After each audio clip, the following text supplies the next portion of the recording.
ಕಾರ್ಮಿಕರು, ಚಾಲಕರು, ಮೂಟೆ ಒತ್ತಿ ಕೆಲಸ ಮಾಡಿರುವಂಥ ವ್ಯಕ್ತಿಗಳು, ಅವ್ರ ಜೀವನಕ್ಕೆ ಸಹಾಯ ಮಾಡುವಂಥ ಪರಿಸ್ಥಿತಿಲಿರುವಂಥ ಜನ ಇವತ್ತು ಅವರು ಸ್ವಂತ ಅವ್ರ ಹಣದಲ್ಲಿ ಚಾಲಕರು ಮತ್ತು ಲಾರಿ ಮಾಲೀಕರು, ಅದೇ ರೀತಿ ಮೂಟೆ ಹೊರುವಂಥ ಕೂಲಿ ಕಾರ್ಮಿಕರು ಇವತ್ತು ಇಷ್ಟೊಂದು ಅದ್ಧೂರಿಯಾಗಿ ಸ್ಕೂಲ್ ಮಕ್ಕಳಿಗೆ ಒಂದು ಬ್ಯಾಗ್ ಕೊಡೋದಾಗಲಿ ಅಥವಾ ಬುಕ್ಗಳು ಕೊಡೋದಾಗಲಿ, ಮತ್ತು ತಾವು ನೋಡಿದ್ರಿ ಬೆಳಗ್ಗೆ 1,000 ಜನದ ಮೇಲೆ ತಿಂಡಿನ ಮಾಡಿಸಿ ಕೊಡುವಂಥದ್ದು ಒಂದು ಸಂದೇಶ.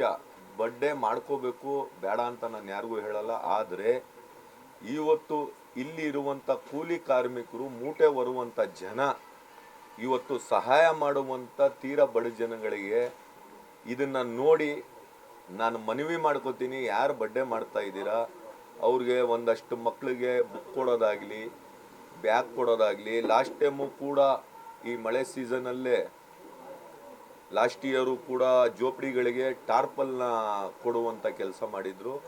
ಅದೇ ರೀತಿ ಇವತ್ತು ಕೂಡ ಈ ಕೆಲಸನ ಮಾಡಿದ್ದಾರೆ. ಈ ಕೂಲಿ ಕಾರ್ಮಿಕರಿಗೆ ಮತ್ತು ನಮ್ಮ ಚಾಲಕಿಯರಿಗೆ ಈ ಋಣನ ನನ್ನ ಮೇಲೆ ಇರುವಂಥದ್ದು ಅಂತ ನಾನು ಅಂದ್ಕೊಂಡಿದ್ದೀನಿ.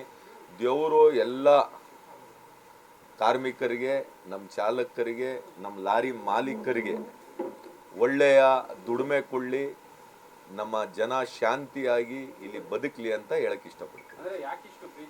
ಸರ್, ಪ್ರೀತಿ ಅನ್ನೋಕ್ಕಿಂತ ಜಾಸ್ತಿ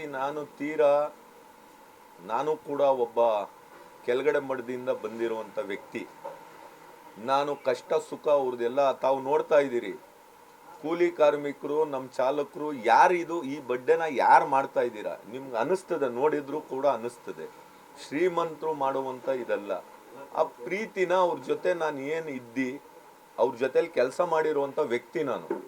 ಎಲ್ಲೋ ದೇವರು ನನ್ನನ್ನು ಒಂದು ರೀತಿಯಲ್ಲಿ ಅವರು ಸಹಾಯಕ್ಕೆ ಕೆಲಸ ಮಾಡೋಕ್ಕೆ ನನಗೆ ದೇವರು ಅವಕಾಶ ಕೊಟ್ಟಿದ್ದಾನೆ. ಆದರೆ ಇವ್ರ ಜೊತೆಲೇ ಇದ್ದವನು ಒಬ್ಬ ನಾನು.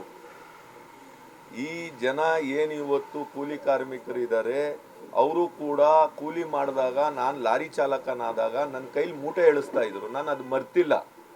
ನಾನು ಅದನ್ನು ಅವ್ರ ಜೊತೆಲಿ ಇದ್ದೀನಿ, ಅವ್ರ ಜೊತೆಲಿ ಮೊದಲಿಂದನೂ ಇದ್ದೀನಿ. ಈಗಲೂ ಕೂಡ ನನ್ನ ಸಂಪರ್ಕ ತೀರಾ ಬಡ ಜನ ಜೊತೆಲೇ ಇರುವಂಥ ಸಂಪರ್ಕ. ಈ ಜನ ಯಾವತ್ತೂ ಕೂಡ ನನ್ನ ಜೊತೆ, ನಾನು ಯಾವತ್ತೂ ಭೇದ ಭಾವ ಮಾಡಿ ಎಲ್ಲ ಜಾತಿ ಜನಾಂಗ ಇಲ್ಲಿರುವಂಥದ್ದು. ನಮ್ಮ ಈ ಏನು ಕೂಲಿ ಕಾರ್ಮಿಕರು, ಚಾಲಕರು, ನಮ್ಮ ಲಾರಿ ಮಾಲೀಕರಿದ್ದಾರೆ, 2 ಹಬ್ಬನ ಪ್ರತಿ ವರ್ಷ ನಾವು ಮಾಡ್ತೀವಿ. ಒಂದು ಗಣಪತಿ ಹಬ್ಬ ಮಾಡ್ತೀವಿ, ಒಂದು ಮೀಲಾದ್ ಹಬ್ಬ ಮಾಡ್ತೀವಿ. ಇದು ನಾನು ಒಬ್ಬಂದ ಮಾಡೋದು ಅಂಥದ್ದು. ಈಗೇನು ಯಾವ ರೀತಿ ಇವ್ರು ದುಡ್ಡು ಹಾಕಿ ಬರ್ಡೇ ಮಾಡ್ತಾ ಇದ್ದಾರೆ, ಇದೇ ರೀತಿ ದುಡ್ಡು ಹಾಕಿ ಗಣಪತಿ ಹಬ್ಬ ಮಾಡ್ತೀವಿ, ಎಲ್ಲರೂ ಆಚರಿಸ್ತೀವಿ. ಅದೇ ರೀತಿ ಮೀಲಾದ್ ಹಬ್ಬನೂ ಕೂಡ ಆಚರಿಸುವಂಥದ್ದು. ಇಡೀ ಮೈಸೂರಲ್ಲಿ ಸೆಕ್ಯುಲರಿಸಮ್ ಅಂದರೆ ಒಂದು ಭೂಷಡ್ ಅನ್ನೋದನ್ನ ಒಂದು ಜನಗಳಿಗೆ ತಲೆಯಲ್ಲಿದೆ. ಇದನ್ನು ಮುಂದೆ ಯಾರೇ ಕೂಡ ನಾವು ಏನೇ ಕೂಡ ಮಾಡಿದ್ರು ಕೂಡ ಈ ಜನರ ಜೊತೆ ನಾನು ಇರುವಂಥ ಮನುಷ್ಯ. ಈ ಜನರ ಜೊತೆ ಸಾಯೋ ಗಂಟನೂ ಈ ಜನರ ಜೊತೆ ನಾನು ಇರ್ತೇನೆ. ಸರ್ ನೋಡಿ, ತನ್ವೀರ್ ಸೇಠ್ ಅವರು 6 ಬಾರಿ ಶಾಸಕರಾಗಿರುವಂಥವ್ರು. ಸನ್ಮಾನ್ಯ ಅಜಿತ್ ಸೇಠ್ ಸಾಹೇಬರು ಏನಿದ್ದಾರೆ, ಅವರು ಇಡೀ ರಾಜ್ಯಕ್ಕೆ, ಇಡೀ ದೇಶಕ್ಕೆ ಒಂದು ವ್ಯಕ್ತಿ. ಅಂದರೆ ಅಜಿತ್ ಸೇಠ್ ಸಾಹೇಬರು ನಮ್ಮ ಸಮಾಜಕ್ಕೆ ಒಬ್ಬ ಲೀಡರ್ ಆಗಿ ಬಂದಿರುವಂಥದ್ದು. ಇದೇ ರೀತಿ ತನ್ವೀರ್ ಸೇಠು ಕೂಡ 6 ಬಾರಿ ಶಾಸಕರಾಗಿ ಕೆಲಸ ಮಾಡಿದ್ದಾರೆ. ಈಗ ನಮ್ಮ ಸಮಾಜದ ಗುರುಗಳು ಏನು ಹೇಳ್ತಾರೆ, ಮಾಡಿರೋವಂಥದ್ದು ಸತ್ಯ ಕೂಡ. 92% ಸಮಾಜ ಮತ ಕೊಟ್ಟೈತೆ ಅಂತ ಕೆಲವು ಮಾಧ್ಯಮದಲ್ಲಿ ಮತ್ತೆ ಸತ್ಯನೂ ಕೂಡ ಬಂದಿರುವಂಥದ್ದು. ಇವತ್ತು 9 ರಿಂದ 10 ನಮ್ಮ MLA MLCಗಳು ಸೇರಿ ಇದ್ರೂ ಕೂಡ ಇವತ್ತು ನಮ್ಮ ಸಮಾಜದ ಗುರುಗಳಾದಂಥವರು ಕುಂತಿ ಮಾತಾಡಬೇಕು. ಇಲ್ಲಿ ಏನು ಮಾಡಿದ್ದಾರೆ, ಈಗ ಡಿವೈಡ್ ಆ್ಯಂಡ್ ರೂಲ್ ಆಗ್ಬಿಟ್ಟೈತೆ. ಸನ್ಮಾನ್ಯ ತನ್ವೀರ್ ಸೇಠ್ ಅವ್ರ ಜೊತೆ ಇರುವಂಥ ಫಾಲೋವರ್ಸು ಅವ್ರಿಗೆ ಕೇಳುವಂಥದ್ದು, ಪಕ್ಷದಲ್ಲಿರುವಂಥವ್ರು ಅವ್ರಿಗೆ ಕೇಳುವಂಥದ್ದು. ಅದೇ ರೀತಿ ಭಾಳಷ್ಟು MLAಗಳು ರಾಜ್ಯದಲ್ಲಿ ಕೇಳ್ತಾರೆ. ನಮ್ಮ ಸಮಾಜದ ಗುರುಗಳು ಕೇಳಬೇಕು, ಒಂದು 6 ರಿಂದ 7 ನಮ್ಮನ್ನು ಸಚಿವ ಸ್ಥಾನ ಕೊಡಿ ಅಂತ. ಇಲ್ಲಿ ಆಗ ಏನಾಗುತ್ತೆ, ಗುರುಗಳು ಕೇಳಿದಾಗ ಒಬ್ಬ ವ್ಯಕ್ತಿ ಪರ ನಿಂತು ಕೇಳಿರಲ್ಲ, ಅವ್ರು ಸಮಾಜಕ್ಕೆ ಕೇಳಿರ್ತಾರೆ.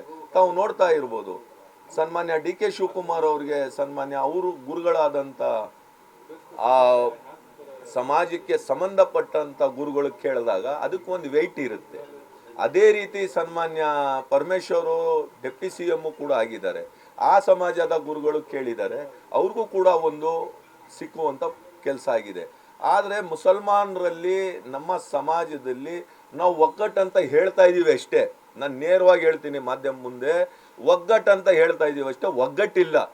ಯಾಕಂದರೆ ಅವ್ರವ್ರ ಪಾಲವರು ಅವ್ರವ್ರು ಕೇಳಿದಾಗ ಸಮಾಜದ ಗುರುಗಳಾದಂಥವ್ರು ಅವ್ರ ಜೊತೆ ಅವ್ರು ಕುಂತು ಮಾತಾಡ್ಬೇಕು. ಇದನ್ನು ಎಲ್ಲ ಮಾಧ್ಯಮದಲ್ಲಿ ಬರ್ತಾ ಇರೋದಂಥದ್ದೇನು, ಸಮಾಜ 92% ಆಗುತ್ತೆ,